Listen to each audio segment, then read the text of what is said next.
What is up, everybody? We're on day 62 of our Bible in a Year series. We're we've got one more day after this.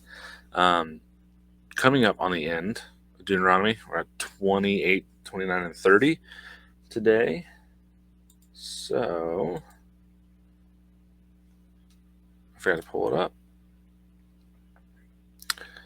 We will go ahead and get started on that. Deuteronomy 28.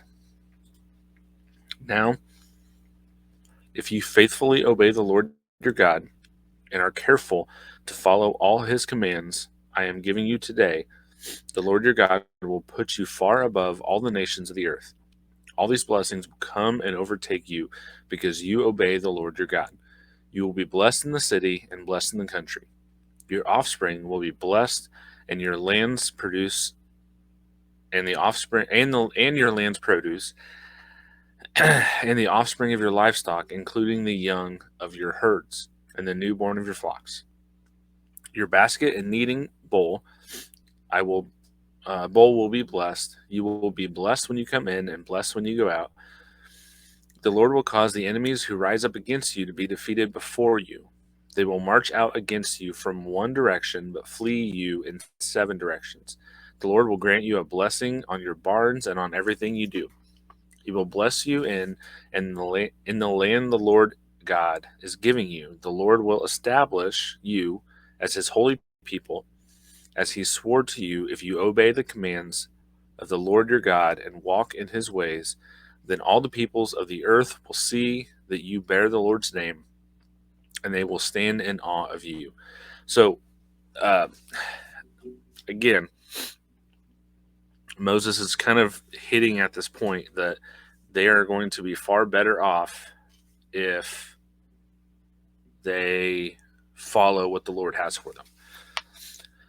And as I'm reading this, one thing that's kind of comes to mind, and we actually just talked about this morning with my kids. We did a kind of a little bit of a Bible study on Joshua and kind of his story, summarizing that, and then getting to the end and looking back at how all these bad things that happened, even the bad things that happened, and no matter how bad they were, and no matter what the intent was at the beginning, God still turned it around for the benefit, not only of Did I say Joshua earlier? I meant Jacob. Not only the benefit of Jacob, but the benefit of his family, his extended family, and all of Egypt, the nation surrounding. So God used the negative there for a major, major benefit.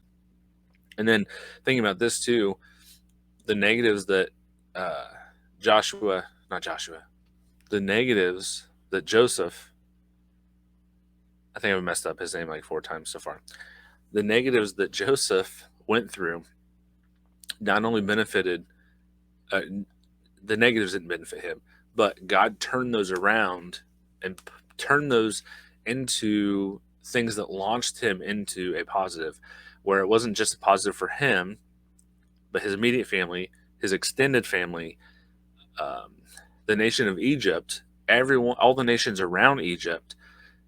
And if it wasn't for that, we see later on, we're past it now, but after the time of Joseph, we see in Numbers the census taken showing how many people came from the 12 tribes. And that would not have happened if Joseph wasn't in the position. The famine would have hit, and presumably most, if not all, of those people would have been wiped out. So this kind of strikes back to me at that. The idea of no matter what happens, no matter who rises up against you, no matter what natural phenomenon may happen, if you follow, specifically talking to Israel, he's telling them, if you follow God, God will take care of you.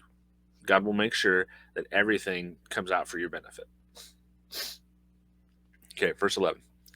The Lord will make You prosper abundantly with offspring, the offspring of your livestock, and your land's produce in the land the Lord swore to your ancestors to give you. The Lord will open for you his abundant storehouses, the sky, to give your land and rain in its season, and to bless all the works of your hand. You will lend to many nations, but you will not borrow. The Lord will make you the head and not the tail. You will only move upward and never downward. If you listen to the Lord God, your God's command, I am giving you today, and are careful to follow him.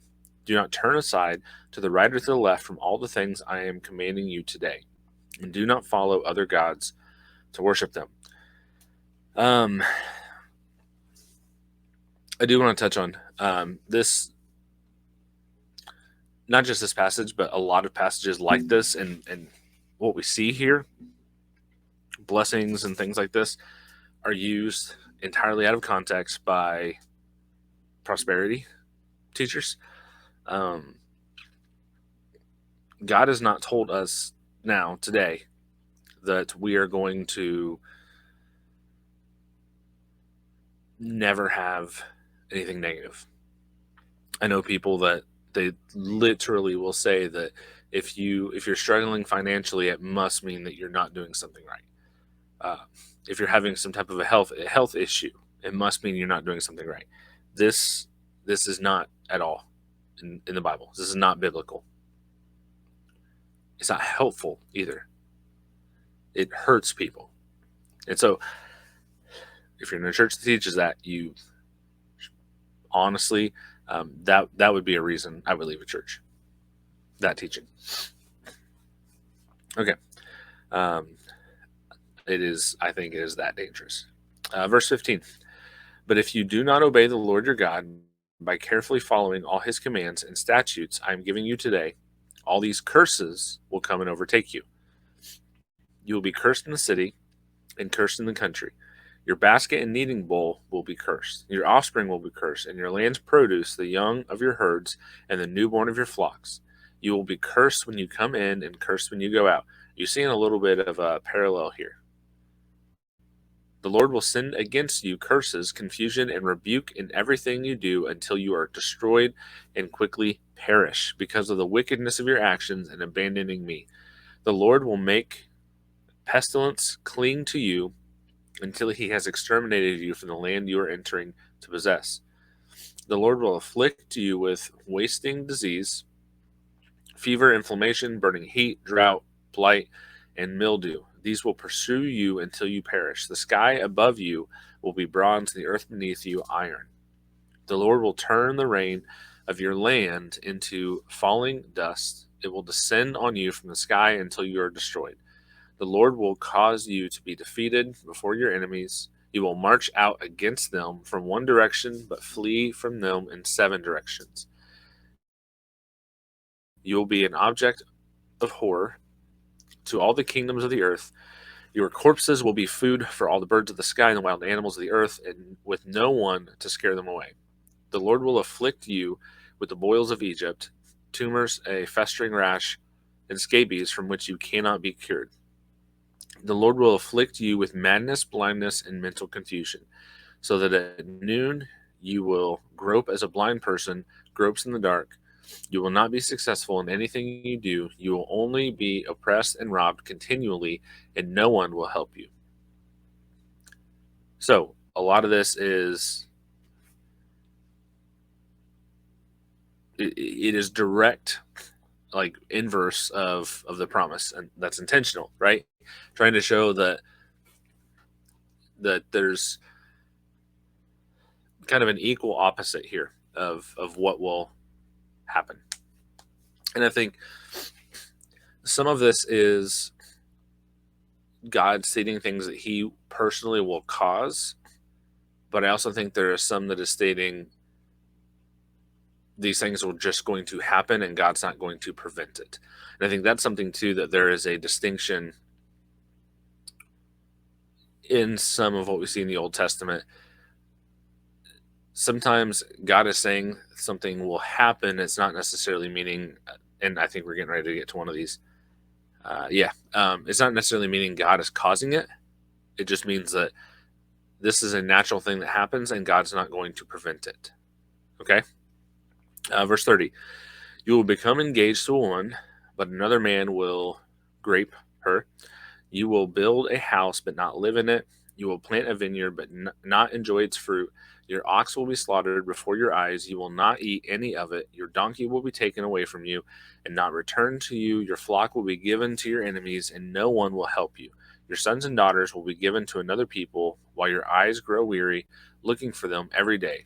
But you will be powerless to do anything. People you don't know will eat your land's produce, and everything you have labored for. You will only be oppressed and crushed continually. You will be driven mad by what you see. The Lord will afflict you with painful and incurable boils on your knees and thighs, from the sole of your foot to the top of your head. The Lord will bring you and your king that you have appointed to a nation neither you nor your ancestors have known, and there you will worship other gods of wood and stone. You will become an object of horror, scorn, and ridicule among the peoples where the Lord will drive you. You will sow much seed in the field, but harvest little, because locusts will devour it. You will plant and cultivate vineyards, but not drink the wine or gather the grapes, because worms will eat them. You will have olive trees throughout your territory, but not moisten your skin with olive, because your olives will drop off. You will father sons and daughters, but they will not remain yours, because they will be taken prisoner. Buzzing insects will take possession of all your trees and your land's produce. The resident alien among you will rise higher and higher above you, while you sink lower and lower. He will lend to you, but you won't lend to him. He will be the head, and you will be the tail. All these curses will come, pursue, and overtake you until you are destroyed, since you did not obey the Lord your God and keep the commands and statutes he gave you. These curses will be a sign and a wonder against you and your descendants forever, because you didn't serve the Lord your God with joy and a cheerful heart, even though you had an abundance of everything. You will serve your enemies, that the Lord will send against you.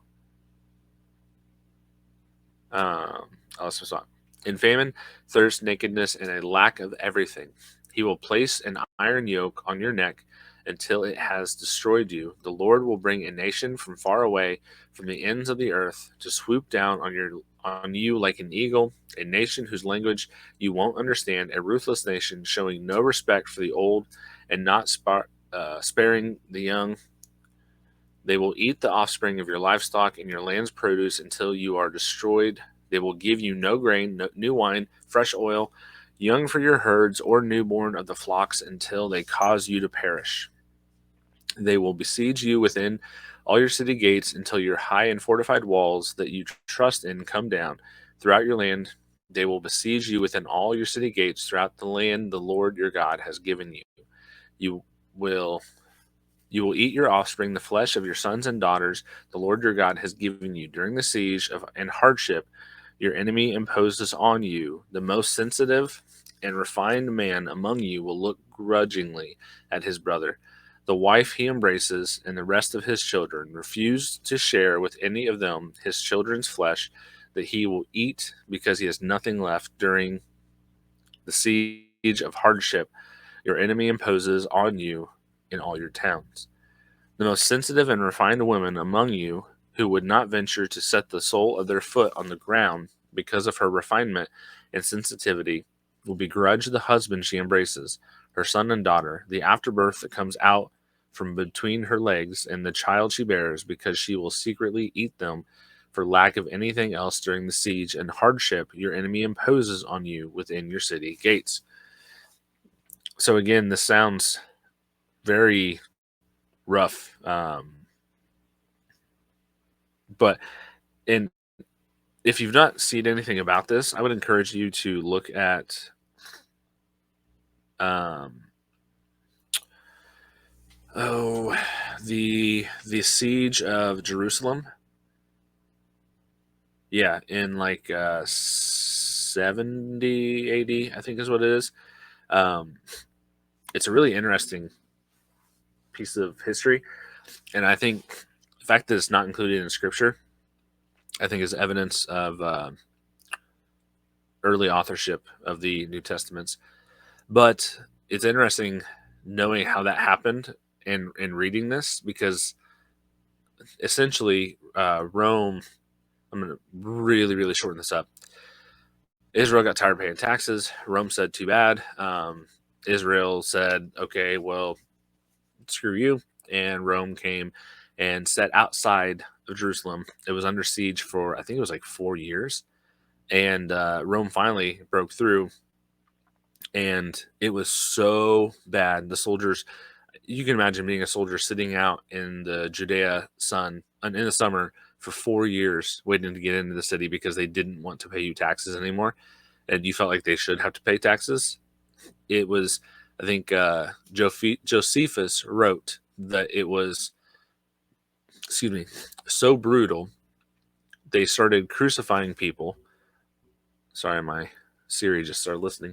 Um, they started crucifying people until Judea ran out of wood, and then they started reusing the crosses. Like, this was brutal on an extremely epic scale. But this is what kind of comes to mind as I'm reading this.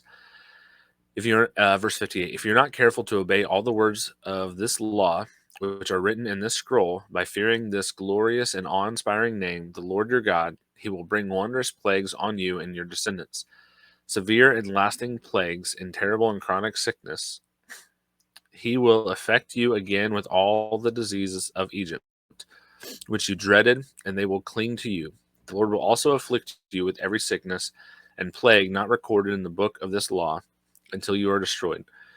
Though you were as numerous as the stars in the sky, you will be left with only a few people because you did not obey the Lord your God.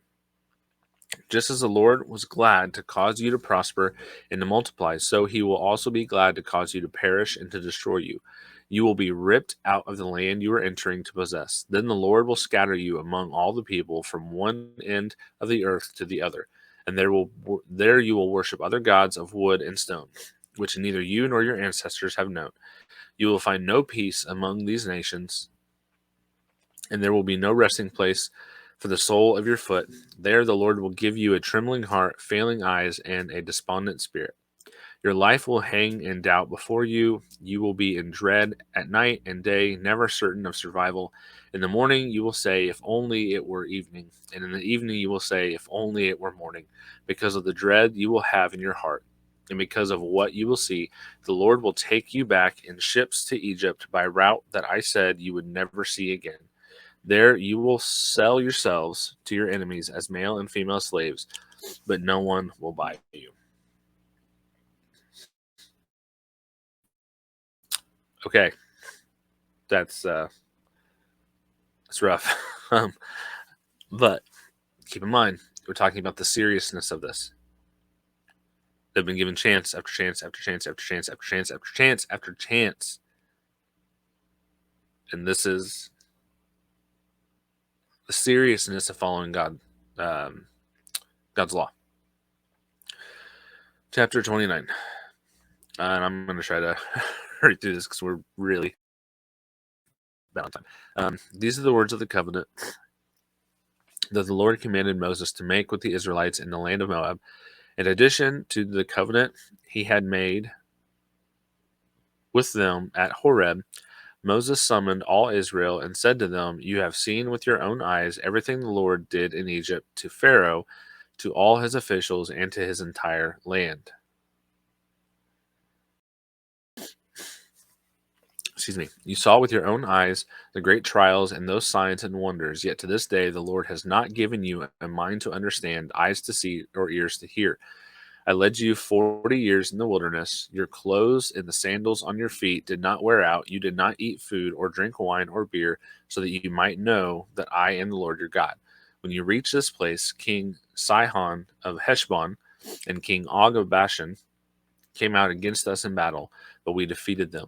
We took their land and gave it as an inheritance to the Reubenites and Gadites and half of the tribe of Manasseh. Therefore, observe the words of this covenant and follow them so that you will succeed in everything you do.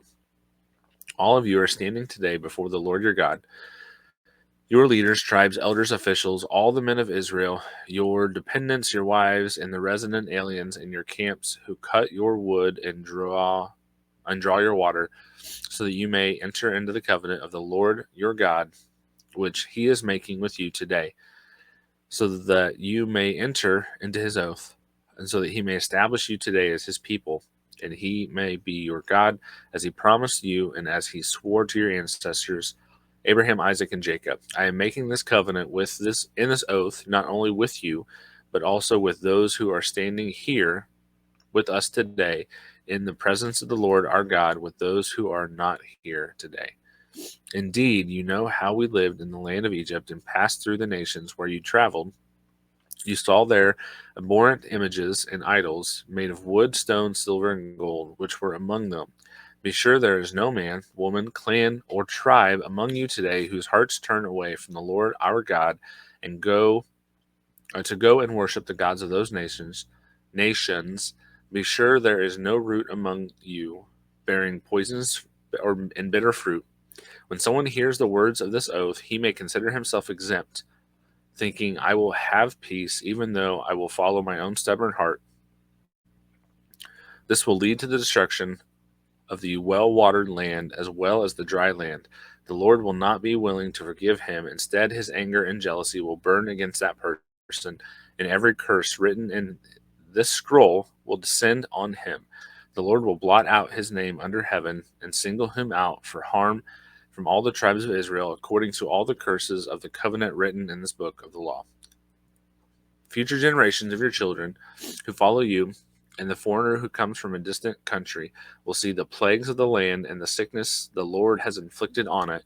All its soil will be burning waste of sulfur and salt, unsown, producing nothing, with no plant growing on it, just like the fall of Sodom and Gomorrah, Admah and Zeboim, which the Lord demolished in his fierce anger. All the nations will ask, why has the Lord done this to this land? Why this intense outburst of anger? Then people will answer, it is because they abandoned the covenant of the Lord, the God of their ancestors, which he had made with them when he brought them out of the land of Egypt. They began to serve other gods, bowing in worship to gods they had not known, gods that the Lord had not permitted them to worship. Therefore the Lord's anger burned against this land, and he brought every curse written in his book on it. The Lord uprooted them from their land in his anger, rage, and intense wrath, and threw them into another land where they are today. The hidden things belong to the Lord our God, but the revealed things belong to us and our children forever, so that we may follow all the words of this law. In chapter 30. When all these things happen to you, the blessing and the curses I have set before you, and you come to your senses while you are in all the nations where the Lord your God has driven you, and you and your children return to the Lord your God and obey him with all your heart and all your soul by doing everything I am commanding you today, then he will restore your fortunes, have compassion on you, and gather you again from all the peoples where the Lord your God has scattered you. Even if your exiles are at the furthest horizon, he will gather you and bring you back from there. The Lord your God will bring you into the land of your ancestors possessed, and you will take possession of it. He will cause you to prosper and multiply you more than he did your ancestors.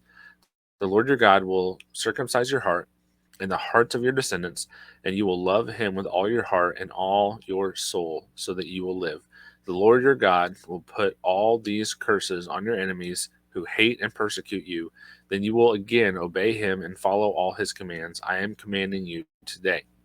The Lord your God will make you prosper abundantly in all the works of your hands, your offspring, the offspring of your livestock, and the produce of your land. Indeed, the Lord will again delight in your prosperity as he delighted in that of your ancestors.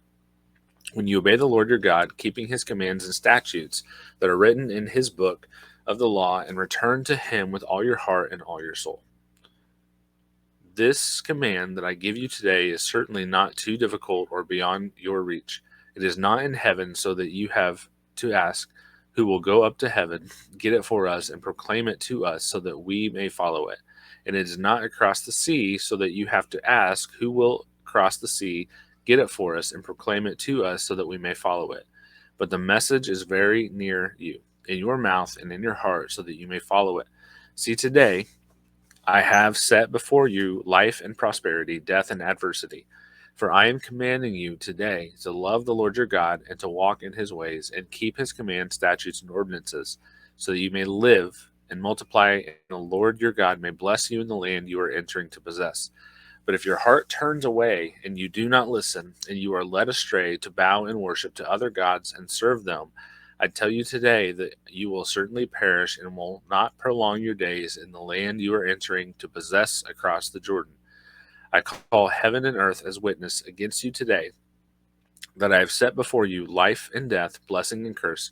Choose life so that you and your descendants may live, love the Lord your God, obey him, and remain faithful to him. For he is your life, and he will prolong your days as you live in the land of your Lord, land of the Lord swore to give your ancestors, Abraham, Isaac, and Jacob. Okay. So, um, again, there's a lot there, and there's a lot that seems very harsh, but I think we keep going back to this. We need to go back to the idea that we don't have a proper understanding of the holiness of God. And if you're sinning against God, it's not the same.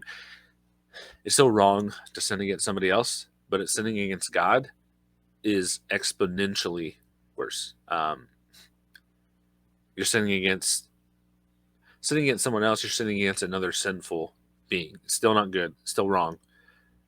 But sinning against God is sinning against perfection. So that's what the difference is. And I think, like I said, a lot of it, we don't have a good understanding of what holiness really is or how holy God really is. Questions for today. Question 1. How do the detailed blessing and curses in Deuteronomy 28 show the connection between our actions and their consequences, both individually and as a community? I think we can see that there's some things that are both the blessings and the curses. There are some things that seem like they're more targeted for the individual, and some that are more targeted towards Israel as a whole. I think that there's several of those. I also think, like I pointed out, they are equal opposites in many cases. The blessing was given, and then the exact opposite of that, the curse. And it's a lot of times it's the same thing or the direct inverse. So, like they talk about keeping their crops and stuff growing. And he gave out some specific crops. He talked about grapes. He talked about our vineyards. He talked about olives. He talked about grain. All of this, but in the blessing, it was elevated and it would be a good thing. It would do well. In the curse, it wouldn't do well because these exterior factors. If you look at and the blessing said nations will rise against them and they'll come in from one direction and then they'll leave in 7. And the inverse of that, the curse, is that they will go against nations in one direction and they will leave in 7. So there's a lot of that paralleling to showing that it can be equally as bad as it is good. Like you start with 0, and you go both directions, it'll be equal in that. And just depends on whether or not Israel's going to be obedient. And question 2. In chapter 30, God promises restoration even after failure. What does this tell us about his character, and how might it encourage us today? It shows God is merciful, and even though Israel has and will continue to mess up on their end of the deal, God is still providing a way for them to come back. It's not hey, you screwed the pooch here and you're just done. It's over with. No, maybe for a time you go, and then I'll bring you back and we'll do this again. There's a lot of that happens. I also think it's if you look at the language of the curses, it talks about complete annihilation, completely wiping out. But then God says that he will bring them back. And so I think that kind of goes to some credence for the argument that when in both in what we're going to see and what we've already seen, when it talks about wiping somebody out completely, it's not actually wiping them out completely. Yeah. So, question 3. Moses says the choice between life and death is not too hard or far off. How can we make that choice more tangible in our daily lives?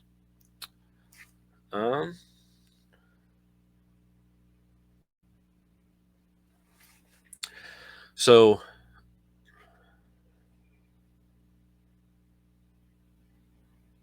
this is something I think some of what Moses is getting at here is, I mean, really, if you look at it, the decision itself is not hard. The decision is easy. And when you weigh out the pros and cons, it's easy to know which one to pick. Where it gets difficult is when you are in the moment and you start messing up on the small things, not remembering, not doing the small things that God's asked you to do, and that makes it even easier for you to step away in big ways. And it's not too hard and it's not far off. This is preparing them instantly for going into this promised land where they're told they're going to go. So this isn't something they're going to have to deal with just 80 years down the road. Like, this is coming up quickly. They're going to cross over, and it's instantly going to be testing to see if they're going to do what God's told them to do. Because He's given them instruction for instantly as they start taking this land and how they're supposed to do things. So it's going to be something that hits them quickly, and it's going to be continuously, and it really shouldn't be a difficult decision. But just like we mess it up, Israel will mess it up. But that's it for today. Appreciate everybody watching, listening. If you're still on at this point, forget to like, subscribe, comment, all that stuff. I enjoy hearing from people. If this has been a blessing to you, please share it with others. Allow it to be a blessing to them as well. Word of the mouth is the best way that podcasts spread. So that is the best way that you can help us spread, grow, continue to grow. And tomorrow we will be ending Deuteronomy and wrapping that up, moving on to Joshua after that. So don't forget to come back then, and it'll be good. God bless.